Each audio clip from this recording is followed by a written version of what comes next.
Pai do Senhor, meus irmãos, sejam bem-vindos ao nosso devocional. Hoje é dia 15 de outubro, terça-feira.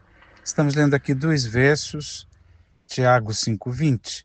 Lembrai-vos disto: quem ajudar um pecador a se arrepender do seu mau caminho, salvará da morte essa alma e contribuirá para o perdão de uma grande multidão de pecados.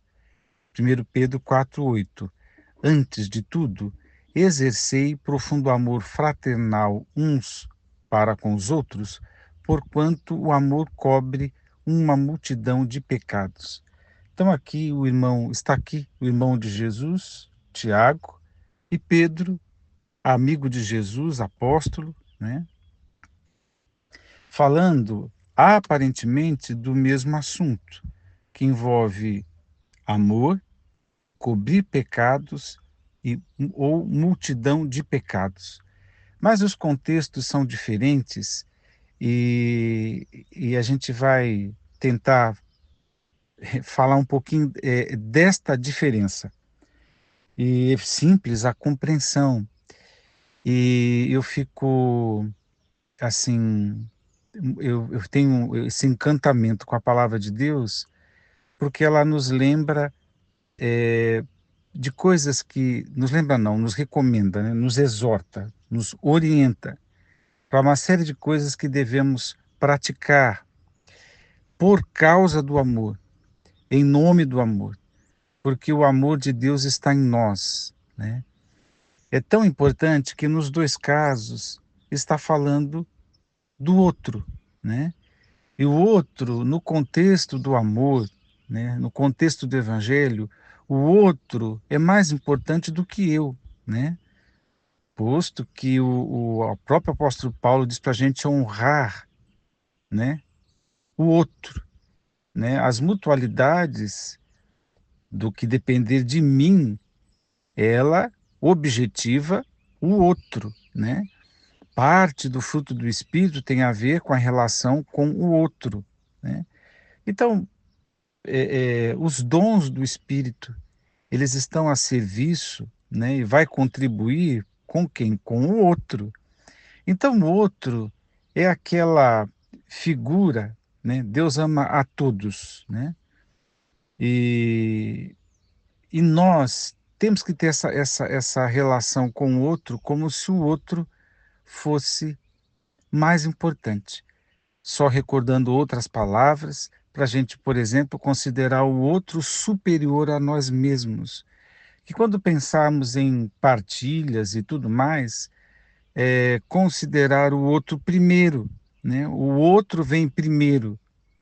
Então, o outro deve ser o objeto do nosso amor, assim como toda a humanidade é o alvo do amor de Deus.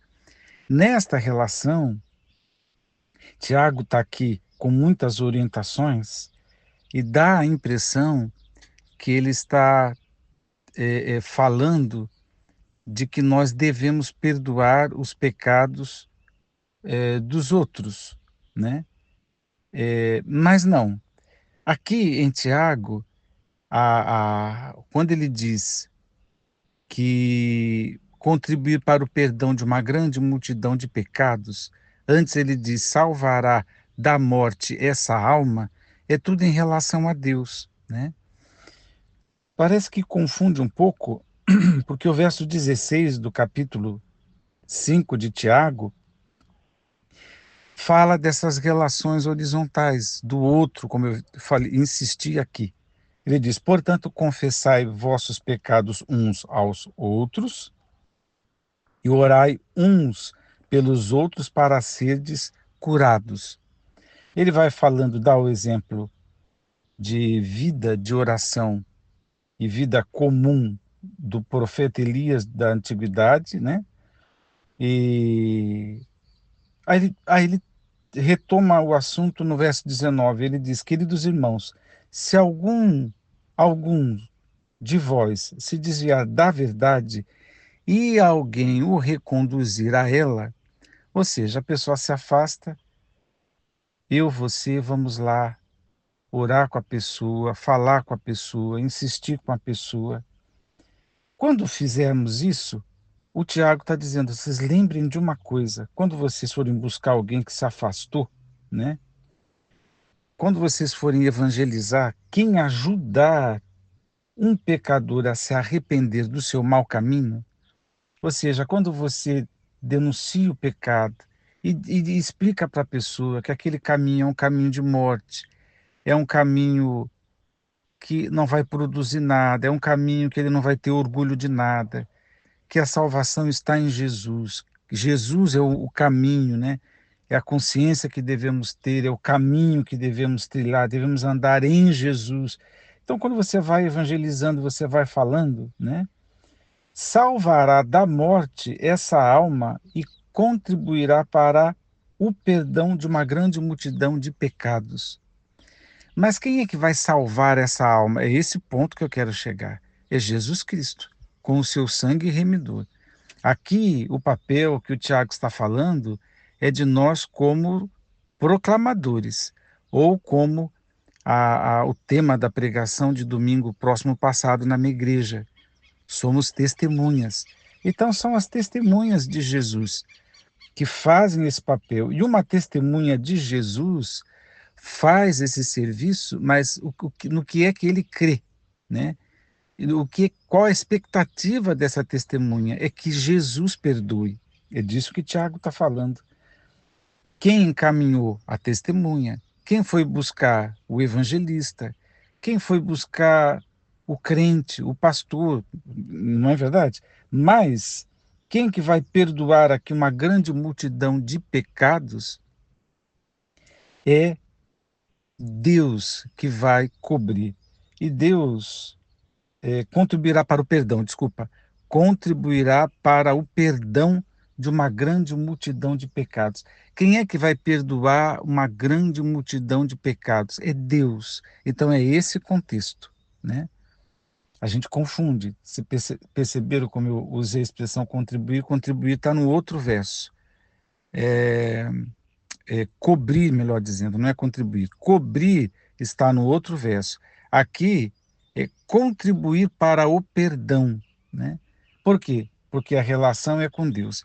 Quando o apóstolo Pedro está falando, é o mesmo assunto, né? Porque ele vem também discorrendo sobre a ideia de que o crente morreu para o pecado, de que há, portanto, aquele tempo lá atrás, o tempo tolerável, o tempo da paciência de Deus, de como há uma tipo uma contradição, como os não crentes não conseguem entender como a gente não faz o que eles fazem e não pensa como eles pensam, enfim.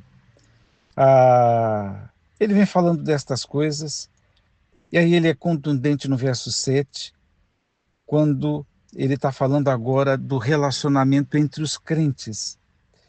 Ele fala: olha, o fim de todas as coisas está próximo, ou está muito próximo o fim de todas as coisas. Portanto, tende bom senso e vigiar em oração.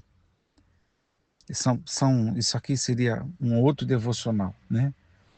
Ele fala assim, acima de tudo, antes de tudo, a primeira coisa que você deve fazer é exercer, ou seja, o primordial, né? É exercer profundo amor uns para com os outros.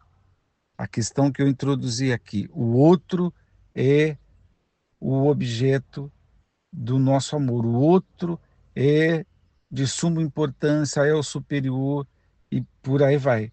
Ele diz: exercei profundo amor fraternal uns para com os outros. Profundo amor. Profundo amor é diferente de um amor superficial, um amor condicional. Que eu amo se ele me amar. Eu dou presente se ele me der presente. Eu chamo ele para almoçar só se for para socialmente responder a um convite que eu já recebi. E todas essas questões. Então, o amor superficial é aquelas palavras do apóstolo Paulo, que é um coração fechado. E o apóstolo Paulo, em outra ocasião, falou assim: dilatem o coração, né? O coração aberto, coração que abraça mais pessoas. Voltando aqui, antes de tudo, exercei profundo amor fraternal uns para com os outros, porquanto o amor cobre uma multidão de pecados.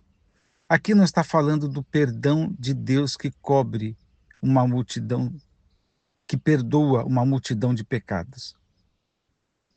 Aqui está falando do nosso amor que cobre uma multidão de pecados. Eu fiquei lembrando que na antiguidade, na antiga aliança, quando Deus perdoava os pecados do seu povo Israel, ele cobria os pecados. Os pecados eram cobertos a partir daqueles sacrifícios que Deus recebia, eles eram cobertos porque uma obra regeneradora não acontecia. O que acontecia? Acontecia que Deus cobria. Essa é a diferença. O Cordeiro de Deus, na nova aliança, tira o pecado.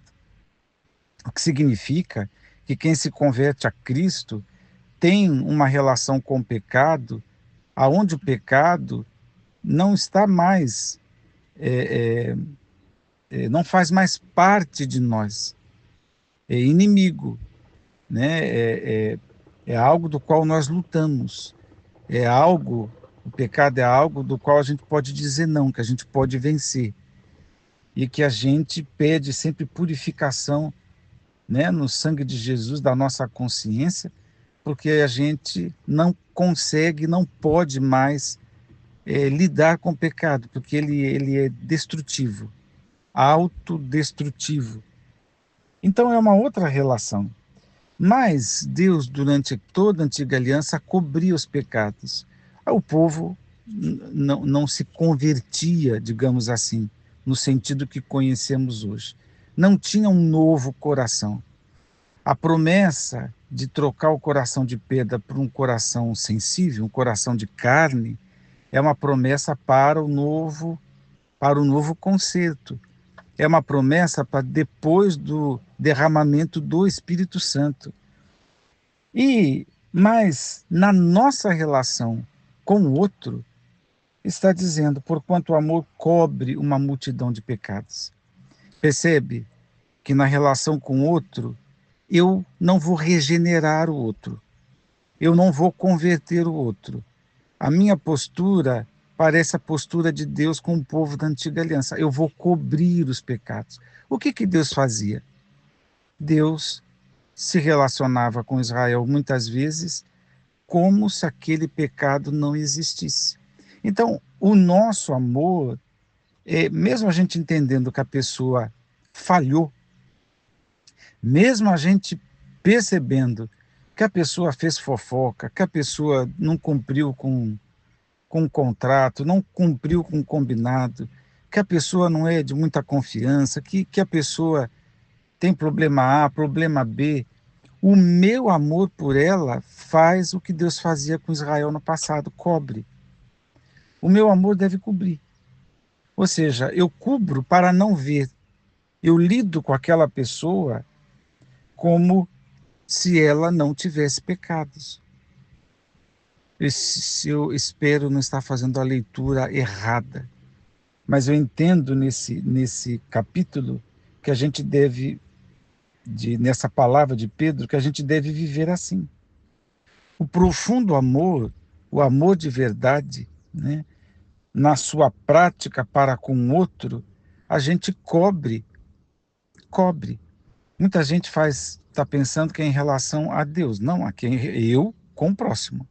E muita gente pensa que a vida de amor cobre o meu pecado. Não, não é o meu pecado. Está falando do pecado do outro. Então, a relação aqui é: eu vivo com o outro, eu sei que o outro tem dificuldades na vida, como todos têm.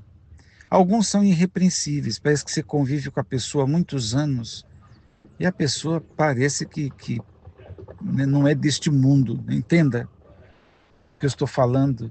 Porque fala correto, tem atitudes corretas, você olha para ela, parece que não tem nada, mas a gente sabe que ela, que ele são pecadores. Outros, porém, têm falhas mais evidentes, portanto, são repreensíveis. Precisam ser corrigidos. Só que o meu amor para com estas pessoas, para com o meu próximo, para com o meu irmão, é cobrir. Ah, mas escandaloso, ótimo. É como se o meu amor fosse um enorme manto, né? Um enorme cobertor. Eu cubro e eu não vejo. Eu decido não ver. E eu vou lidar com essa pessoa em termos relacionais como se aquela pessoa não tivesse aquilo. Deus nos ajude a pensar nestas coisas e vamos orar. Pai, nos ajude a cumprir a tua palavra, pois o Senhor é o perdoador, aquele que, de fato, perdoa uma multidão de pecados em nós. Mas nós também devemos cobrir os nossos irmãos, né, com o nosso amor, que o nosso amor se transforme num enorme manto que cubra as falhas dos outros, para que não sejamos juízes dos outros e que a nossa relação não enfraqueça por causa das falhas comuns. Dá-nos a tua graça, Senhor. Oramos no nome de Jesus, aquele que demonstrou o mais profundo amor. Amém.